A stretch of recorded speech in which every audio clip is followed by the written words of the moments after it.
तेजस्वी के घर पर सुबह सुबह गोली चली। आखिर बिहार में लॉ एंड ऑर्डर के मुद्दे पर क्यों सरकार बार बार फेल हो रही है? कानून का राज कायम है, लेकिन कैसे? जहां नीतीश कुमार हर दिन सुबह सुबह चले जाते हैं, वहीं पर गोली चलती है। अब यह मामला तेजस्वी यादव ने सीधे तौर पर उठा दिया है, नीतीश कुमार से पूछ लिया है, क्योंकि मुख्यमंत्री नीतीश ही गृह विभाग की जिम्मेवारी संभालते हैं। बिहार में लॉ एंड ऑर्डर और पटना के नए एसएसपी का आज ही पदभार ग्रहण करना कितनी बड़ी चुनौती होगी, समझेंगे। हमारे साथ हमारे वरिष्ठ सहयोगी विवेकानंद जी हैं। विवेका जी, बिहार में लॉ एंड ऑर्डर के मुद्दे पर, कानून व्यवस्था के मुद्दे पे लगातार नीतीश कुमार की सरकार घिर रही है। पटना के बाहर अपराधियों का मनोबल बढ़ा हुआ था, पटना में भी सरेआम फायरिंग हुई, उसके बाद पटना के एसएसपी की विदाई हो जाती है, नए एसएसपी के जो है उनको भेजा जाता है अपराध पे लगाम लगाने के लिए। लेकिन जैसे वो पटना दफ्तर जाने वाले होते हैं, उसके पहले नेता विरोधी दल के घर के बाहर गोली चला देना, मंत्री है, जज का आवास है, कितनी बड़ी चुनौती लग रहा है। देखिए, यह गंभीर चिंता का विषय है, न सिर्फ बिहार के लिए बल्कि बिहार की सरकार जो सुशासन का पर्याय मानी जाती है, नीतीश कुमार की सरकार, और उनके राज में उस जगह पर फायरिंग होती है जहां पर सारे वीआईपी लोग होते हैं। जज का बंगला है, जो नेता प्रतिपक्ष है उनका बंगला है, अशोक चौधरी जो मंत्री हैं उनका बंगला है, और सबसे खास बात कि नीतीश कुमार के जो प्रधान सचिव हैं दीपक बाबू, जिनके यहाँ हर दिन करीब करीब मुख्यमंत्री जी पहुंच जाते हैं, और उस जगह पर, उस इलाके में, उस वीवीआईपी इलाके में अगर फायरिंग होती है तो निश्चित तौर पर सुशासन के इकबाल पर सवाल है। इकबाल मतलब कि पुलिस का खौफ, शासन का जो खौफ होता है वो खौफ खत्म हो गई है। तभी तो उस इलाके में जहां पर हम लोग सोच भी नहीं सकते हैं कि वहां पर उस तरह की घटना घट जाए, और बजाता घटना घट गई, फायरिंग हुई, और फायरिंग हुई इसके बाद कोहराम मचा। तो स्वाभाविक है, जिस जगह पर फायरिंग हुई, नेता प्रतिपक्ष का जो सरकारी बंगला है, सरकारी आवास है, उसके ठीक बगल में।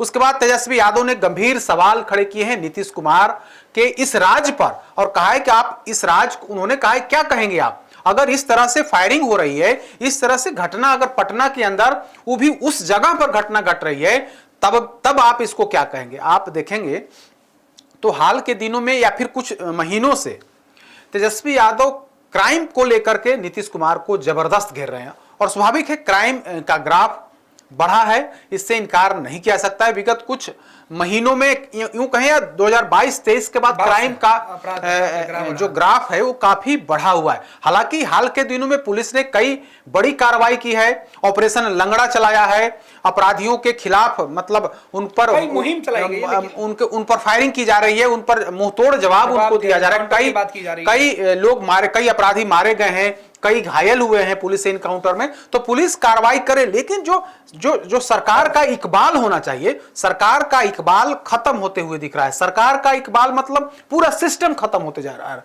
तभी तो पुलिस मतलब कार्रवाई कर रही है, फिर भी अपराधी डर नहीं रहे। अपराधियों के मन से जो खौफ होता है वो खौफ खत्म हो गया है। तो उसी के मुद्दे पर आज तेजस्वी यादव ने फिर से नीतीश कुमार की सरकार को घेरा है और कहा है कि अब तो हमारे सरकारी आवास के ठीक बगल में अगर फायरिंग हो रही है, अगर वहां अपराधी सक्रिय है, तो स्वाभाविक है कि आपके राज्य में जो आप कहते थे कि मेरा यूएसपी क्राइम कंट्रोल है, और तो आपका यूएसपी ही खत्म हो रहा है। यानी कि नीतीश कुमार जिस चीज के लिए जाने जाते थे वही अब समाप्ति की ओर है। कहा जाता है ना कि नीतीश कुमार बार बार कहते हैं कि 2005 से पहले शाम से पहले लोग घरों में दुबक जाते थे, शाम के बाद कोई घरों से निकलता नहीं था। मतलब अगर कोई किसी को देर हो जाती थी घर आने में तो लोग तनाव में आ जाते थे कि क्या होगा, वे सुरक्षित लौट कर आएंगे या नहीं आएंगे।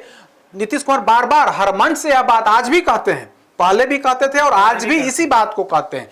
अब उसी मुद्दे पर, क्राइम के मुद्दे पर ही, अपराध के मुद्दे पर ही नीतीश कुमार को घेरने का काम अब तेजस्वी यादव कर रहे हैं। और बार बार जिस तरह से हर बार हर दिन, दूसरे जिलों की बात छोड़ दीजिए, राजधानी पटना और या पटना जिले में जिस तरह से बड़ी घटनाएं घट रही हैं, मर्डर से लेकर के, हालांकि अपहरण में कमी आई है, कई अन्य वारदात में कमी आई है, लेकिन हाल फिलहाल में आप देखेंगे तो मर्डर की संख्या, मर्डर का जो रेशियो है वो बढ़ता हुआ वो दिख रहा है। तो इसी के मुद्दे पर सरकार कटघरे में है, सरकार पर सवाल खड़े किए जा रहे हैं। जो नीतीश कुमार की सरकार पूर्ववर्ती सरकार को यानी कि लालू राबड़ी सरकार को जंगल राज की संज्ञा देती थी, अब उसी मुद्दे पर, उसी हथियार अब नीतीश कुमार की सरकार पर तेजस्वी यादव चला रहे हैं कि देखिए अब आपकी सरकार, जो आप सुशासन की सरकार कह रहे हैं, आपकी सरकार में हमारे सरकारी आवास के बाहर अगर फायरिंग हो रही है, अपराधी पहुंच जा रहे हैं, हथियार लेकर पहुंच जा रहे हैं और वहां पर फायरिंग कर रहे हैं,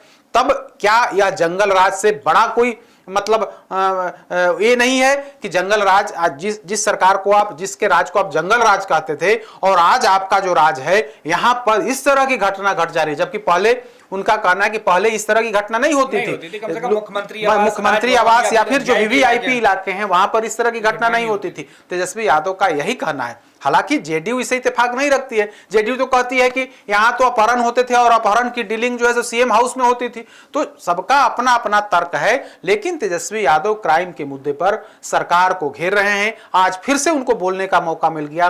बोलने का मौका इसलिए मिल गया कि अब अपराधी उनके सरकारी आवास के बाहर, उस वीवीआईपी इलाके में जहां पर आगे आगे जज का आवास है, पीछे बड़े बड़े नेताओं का आवास है, नौकरशाहों का आवास है, और वहां जाकर के अगर इस तरह से अपराधी घटना को अंजाम दे रहे हैं तो स्वाभाविक तौर पर चिंता की बात है। और सिर्फ यही नहीं, अभी कुछ दिन पहले पटना के हड़ताली मोड़ पर जिस तरह से अंधाधुंध अपराधियों ने फायरिंग की, बोरिंग रोड चौराहा पर जिस तरह से फायरिंग की गई, और हड़ताली मोड़ पर तो हद हो गया कि जब एडीजी लॉ एंड ऑर्डर उन अपराधियों का पीछा करने लगे, इनकी तरफ से भी फायरिंग की गई, फिर भी वो जो अपराधी थे, जिन लोगों ने फायरिंग की थी, जो लफंगे थे, वे लोग पुलिस की पकड़ से भाग गए। पूरी पुलिस मुस्तैद रहती है, दावा किया जाता है कि पुलिस हर चौक चौराहों पर मुस्तैद है, लेकिन एडीजी उन लफंगों को खदेड़ते रहे, लेकिन वो पुलिस की पकड़ में वह लफंगे नहीं आए। तो स्वाभाविक है पटना पुलिस की चुस्ती, बिहार पुलिस की चुस्ती पर सवाल खड़े हो रहे हैं, और सवाल इसलिए खड़े हो रहे हैं कि इस तरह की घटना घट जा रही है जिससे पुलिस के तमाम, चाहे जो भी दावे कर ले, उसकी पोल, उसकी हवा निकल जा रही है। डीजीपी के स्तर से कई प्रयास किए गए हैं, कई तरह की कोशिश की गई है। डीजीपी ने अपने अधिकारियों को सख्त हिदायत दी है कि जहां भी अगर अपराधी फन उठाने की कोशिश करे उस पर तुरंत अंकुश लगाओ, उस पर कंट्रोल करो। अगर पुलिस पर हमला होता है, पुलिस पर अपराधी फायरिंग करते हैं, तो आप भी चुप नहीं रहें, आप मुंह तोड़ जवाब दें। तो उसका एक असर दिख रहा है कि ऑपरेशन लंगड़ा के तहत कई अपराधियों को पैर में गोली मारी गई, कई मुठभेड़ में कई अपराधी मारे गए। पटना के नौबतपुर में ही फुलवारी शरीफ में ही घटना घटी, इनकाउंटर में 2 अपराधी मारे गए थे। उसके अलावा वैशाली, कटिहार, पूर्णिया, कई इलाकों में पुलिस इनकाउंटर में अपराधी मारे गए हैं। फिर भी मनोबल टूट नहीं रहा है उनका, उन अपराधियों का मनोबल टूट नहीं रहा है। और अब तो जिस इलाके की हम लोग चर्चा कर रहे हैं, वहां तो सोच करके भी लग रहा है कि अगर वहां पर अगर फायरिंग हो रही है तो स्वाभाविक है कि अपराधी कभी भी, किसी भी समय, किसी भी जगह पर फायरिंग कर सकता। अब तो सीधे सीएम हाउस के बाहर फायरिंग करना रह गया है। बिल्कुल, क्योंकि राजभवन वही है, उसी रास्ते से जाना है। और सबसे बड़ी बात है कि जिन सरकारी आवास या जजेज आवास की बात कर रहे हैं, या फिर दूसरे मंत्री और विधायकों की बात कर रहे हैं, उन सबके घर में हाउस गार्ड होते हैं, सुरक्षा बल तैनात होते हैं, और उनकी मौजूदगी में अपराधी आते हैं, गोली चला के चले जाते हैं, और फिर पुलिस लेट से पहुंची है और अब तक कुछ नहीं हो पाया। तो देखिए, पुलिस जब घटना घटती है तो पुलिस अपराधियों के भागने के बाद पहुंचती है और हाथ मलती रहती है। जो गोली का खोखा होता है, खोखा चुनने का काम, गिनने का काम पुलिस करती है। पुलिस का अमूमन यही, आप जहां भी देखेंगे तो कुछ ऐसे ही स्थिति, ऐसा ही सीन आपको दिखेगा। यहाँ भी फायरिंग के बाद अपराधी भाग गए, पुलिस वहां पर पहुंची, एसपी से, सिटी एसपी से लेकर के अन्य जो अधिकारी हैं वहां पर पहुंचे। चूंकि हाई प्रोफाइल मामला था, तब पटना पुलिस हरकत में आई। हालांकि जिस समय यह घटना घटी, पटना के जो नए एसएसपी आए हैं, कार्तिकेय शर्मा, वे अभी ज्वाइन करने ही वाले थे, उसके पहले यह घटना घटी है। तो यह पटना पुलिस के लिए चुनौती है, और पटना पुलिस चुनौती को स्वीकार किया है, उसके पीछे पुलिस लगी है। अब देखने वाली बात होगी कि वो अपराधी जिसने इस तरह का कृत्य किया है वो पुलिस की पकड़ में कब आता है। लेकिन जो घटना घटी और जिस तरह की बात बाहर आई, उससे कहीं ना कहीं सवाल खड़े हो रहे हैं, और लोगों के मन में यह भय पैदा हो रहा है कि उस जगह पर भी अगर फायरिंग हो जाए तो फिर आम लोग जो आम लोग हैं, जहां पर कहीं कोई पुलिस का पहरा उन इलाकों में नहीं होता है, वहां पर तो अपराधी जब चाहेंगे, जिस समय चाहेंगे, जिसके घर पर चाहेंगे फायरिंग कर सकते। तो यह बड़ा सवाल है। और अगर अपराधी के मन से खौफ खत्म हो गया तो वह किसी भी घटना को अंजाम दे सकता है। तो ये हमारे सहयोगी विवेकानंद जी बता रहे थे, बहुत बहुत धन्यवाद विवेका जी। लेकिन सवाल है, क्या बिहार में आप अगर जीवित हैं, जिंदा हैं, तो वो इसलिए कि कोई आपके साथ कोई बुरा नहीं करना चाहता है? बड़ा सवाल।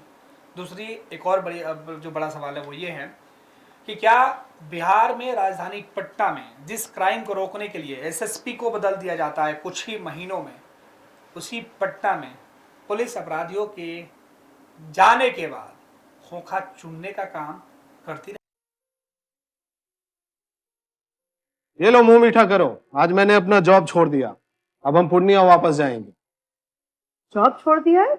मतलब ये घर कैसे चलेगा? हम करेंगे क्या? और माँ बाबूजी क्या बोलेंगे? इसलिए मैं एक और मिठाई का डब्बा लाया। अपने बिजनेस के लिए लोन अप्रूव हो गया। अरे लोन अप्रूव हो गया वो तो ठीक है, लेकिन पूर्णिया में हम रहेंगे कहाँ? अपना घर भी तो नहीं है वहाँ। इसलिए तो एक और मिठाई का डब्बा अलग से लाया हूं। हमने पूर्णिया में घर ले लिया है, पूर्णिया के ई होम्स पैनोरमा में। पूर्णिया में पैनोरमा ग्रुप लेकर आए हैं ई होम्स पैनोरमा। बड़ा घर, आलीशान जिंदगी और अत्याधुनिक सुविधाओं के संग। अरे अरे, अब क्यों मुंह मीठा करवा रही हो? क्योंकि हम घर वापसी जो कर रहे हैं। घर वापसी की खुशी पूर्णिया में ई होम्स पैनोरमा के संग। E Homes Panorama, luxurious lifestyle redefined.